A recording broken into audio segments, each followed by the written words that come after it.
Yo, what's up, guys? It's your boy Bernie here, along with Pete. Yo! And today, guys, we're here to talk about probably the stickiest situation right now going on in the NBA.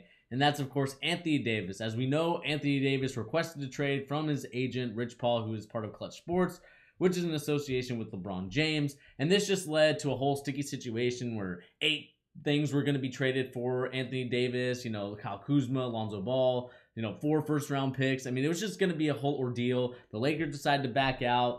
The Pelicans were petty. They were never going to really trade that stuff anyway. They were just being completely and objectively big jerks about it. Yeah. And now what the Pelicans are trying to do is trying to fight to see if they can rest Anthony Davis for the rest of the season, because in their opinions, they feel that Anthony Davis, they don't want the same situation happen to them as Isaiah Thomas did or stuff like that. So, Peter, let's start off with the obvious. What do you think of this whole Anthony Davis debacle that happened? I don't know. I mean, the question in my head that I keep thinking about all the time is, like, who looks the worst in this? And there's so many people that look really bad because of it. Even look like it goes all the way up to LeBron looks bad, I think. Obviously, Rich Paul looks bad as an agent. Not only does it make a lot of NBA stars who he could have been potentially courting say, wow, that went awfully. I will never sign with Klutch Sports, right? Then you have the Pelicans as an entire organization look terrible. And they fired their GM in the midst of it, too. Yeah. AD looks terrible.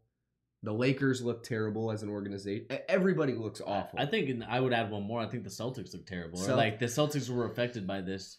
Just in terms of, Jason Tatum came out and said that he wouldn't mind being the face of the franchise. I mean, there's just a lot of pieces.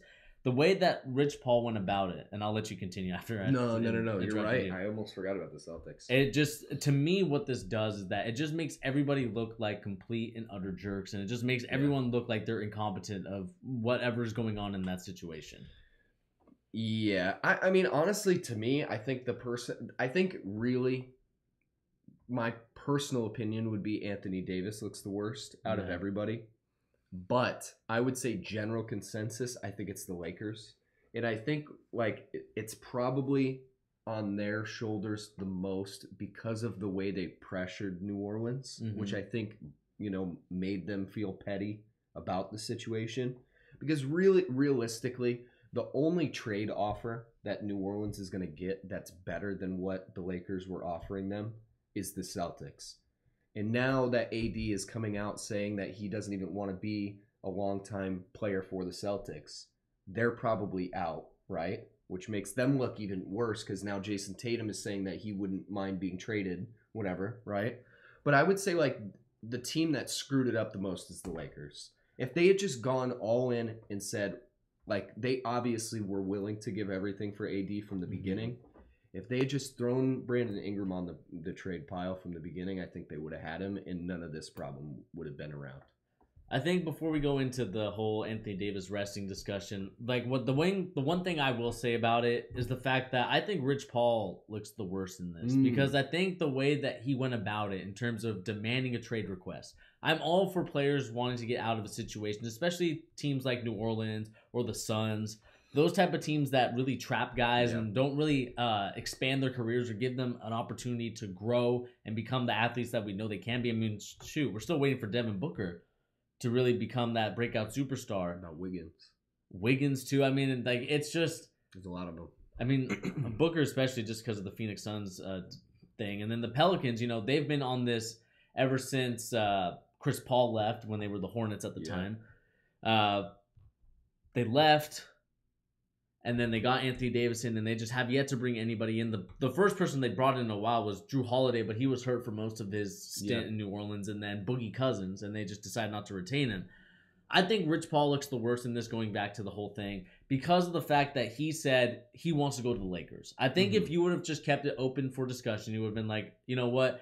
Anthony Davis demands a trade. We've done our service here for 6 to 7 years. We liked we love the organization, but it's just time to move on because we feel that they just haven't done right by us by giving us players and an opportunity to go out and get a championship. Yeah. And instead they said, you know what? We're going to the Lakers. It's Lakers or bust, or else that's what we're demanding. We're taking it by force. The Battle of Bastille, taking the battering ram and trying to hammer it through. It's just, to me, that whole thing really just rubs me the wrong way. Yeah. If you would have just been more obscured with it and not say who you wanted to go to, I think you would have been more obliged. And I think the Lakers honestly wouldn't have to give up that much. No, and they did he did like that really calculated like press release on Monday morning or whatever it was, set with the trade demand. Yeah. It was all just like, it was so like over orchestrated. Like they just did way too much and tried to make it way too big of a spectacle. Whereas if they had just said like, I spent 7 years here, it was a great time. Like New Orleans, I love this city, but I need to go somewhere where I can win a championship. You guys just don't have the the money to help me do it. Yeah. That's all it would have taken, I think, for them to say, you know what, AD, like we'll get as much as we possibly can for you, but here you go. I think maybe not so much as like, it's not as easy as that, but it would have been more similar to that than the petty tour that we saw. Let me throw one more loser out here. What about the player empowerment movement as a whole? As a loser, I honestly, this felt to me like kind of maybe not so far as a tipping point, but I feel like it was a big stain on the player empowerment movement, because AD went so far as to basically say like, I'm not going to play for you again at first. He has a year and a half left on his contract. Right. How are you going to outright say you're not going to play for the team that's paying your salary, right? Only if they trade you. If it was 3 months until you're done, I would say, okay, right? But when we see all these players back to back to back to back to back to back doing this constantly, and they're not running out their contracts, which understandably certain times I can see it, right? Right. But how many people do we have to see this season unhappy with their situation with contracts still left to go, right? And then this being the worst one of all. So now getting back to the discussion of resting, right? I mean, how is it player empowerment to have yourself rest for half a season and waste, prime years of your career just because you were so, adamant, like, screw you, I'm leaving now, and then you didn't get sent? I just think like it reflects very poorly against all of the player empowerment stuff that's out there. I mean, I get what you're coming from, but I still think that player empowerment will always be there, just because the NBA, compared to other leagues, is a very star-driven league. You guys like LeBron. It's like you don't, like, for now, back in the day, it's like, oh, you cheered for the Celtics, you cheered for the Lakers. Now it's you cheer for a player.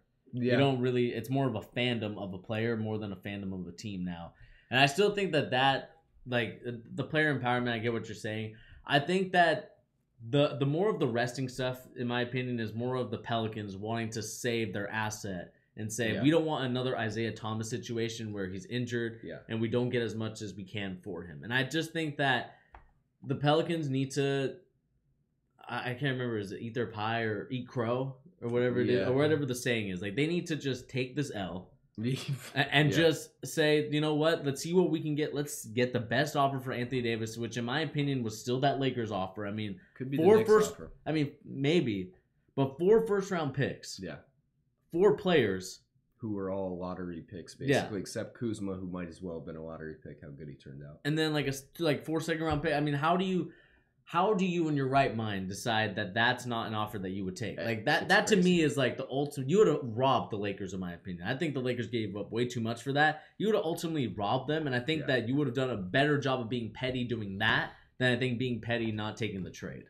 Yeah, well, so back to my point, and I wasn't even necessarily referring to like the fan perspective of the player empowerment movement. I'm saying like the owners, right? And the people who pay these salaries. The buck can only go so far, right? And you don't think that the other teams in the league see what's happening with the Pelicans and Anthony Davis, and they're like, what the Mavs, right? Let's say it's Luka Doncic in 5 years. You think Mark Cuban is excited of the proposition of this happening for his superstars? I mean, maybe even Giannis. Giannis is a perfect example, right? I think it gets to a certain point where you've empowered yourselves a little too much. And if the people who are paying your salary say as a collective, if you guys are all going to demand trades and not want to play for our teams after we have given you a salary that you wanted, we're not going to pay you anymore, what you want or what you expect. So I'm saying it like this situation reflects very, very poorly against the players as a whole. And more for so the owners. Okay, I got you. Yeah, for the owners and organizations, right? Okay. And especially max contracts. I think it makes max contracts between this Anthony Davis and John Wall, like two very opposite sides, but very similar max contract type situations. I think there's a lot of owners that are like, why in God's name would I ever give a max contract to one of these guys? They're going to get injured, get fat in the case of John Wall, or they're just going to say halfway through, I don't want to play for you anymore. Why would I give it out? I mean, those are very small examples of guys that are just kind of in for the money, in my opinion. Like John Wall, to me, I think in his young career, he was about winning and trying to get NBA championships. But, once the money hits, like there's just some players that once the money hits, for sure, you just decide to give it up. I mean, Albert Haynesworth in the NFL was the biggest example of that. That was kind of the start of it. And then in the NBA, it was Deron Williams, in my opinion, for the Brooklyn Nets. At least as the biggest one that I saw in my generation was Deron Williams. Because, in Utah, he was this amazing, great player, and we loved watching him, especially those 07, like 06 Utah Jazz teams with Boozer and all that. Yeah. And then we see where he's at right now, where he's out of the league and not, contending. Because there was a point where people were like, is it Deron Williams or Chris Paul, the best point guard in the league? Yeah. Now it's, Chris Paul by a long shot. People don't even remember Deron Williams. They only remember him as a Cav backup. I'm just saying, small things start to add up after a while. No, but I get what you're saying. And when they happen as quickly as this, and this one is so big, like this is such a big drop in the pond that people, like there's going to be a lot of teams and organizations and owners who don't necessarily pay the closest attention to the sport. And they're going to say, if I am owning this team to make money, why would I give the most amount of money to a person that probably won't want to be here in 2 years? And then I'm going to end up in an Anthony Davis situation. People are going to refer to this Anthony Davis situation for the rest of NBA history. People are going to talk about it because it's such a cluster F, so to say. You know, it's so bad. I don't know. I don't know really who loses the most, but I think to me it's the Lakers because they look the worst. I think, who did I say first? I'm gonna stick with the Lakers now. I think it's the Lakers look the worst. Like they screwed everything, and then like you said, they offered so much and they still couldn't get the deal done, right? Yeah, but that's more on the Pelicans. But they at least have to come with that offer in the offseason if they want to have another chance to get him. Because why they can't offer less than that. I think they will. I think that both the Celtics and the Lakers will offer less than that because they realized that the Pelicans owners were petty. They were rude. I think that by doing that, by not accepting that offer and just with the rumors report out that said they were never accepting it, they were just laughing at the offer. They were being petty with it. I think teams are just going to look at the Pelicans. They're going to look at people that do this type of situation and just say, "Screw you. We're not doing this right now. We're not going to be in this sort of measuring contest that we're doing. Like if you need to be compensated, we're not doing it. They'll all gauge their trade, offers based on each other rather than what the Pelicans want. I mean, I agree, but I mean the problem is there's a team like the Knicks out there, which my beloved Knicks, if they get the number 1 pick, they're going to offer it for Anthony Davis at some point. In my opinion, they'll put it out there, right? Doesn't mean that they'll actually be very firm in committing to trading Zion, which is the number 1 pick, if they get it. But that number 1 pick, the value of it is going to be so much in regards to the other trades that are out there that if the Celtics actually want the possibility of getting AD, they're going to have to put Tatum out there regardless. I think like it's a give or take, right? Who wants to actually be a part of the trade? There's going to be dumb teams that are going to go against the anti-pettiness agenda that you're implying. Like there's teams out there that'll do that.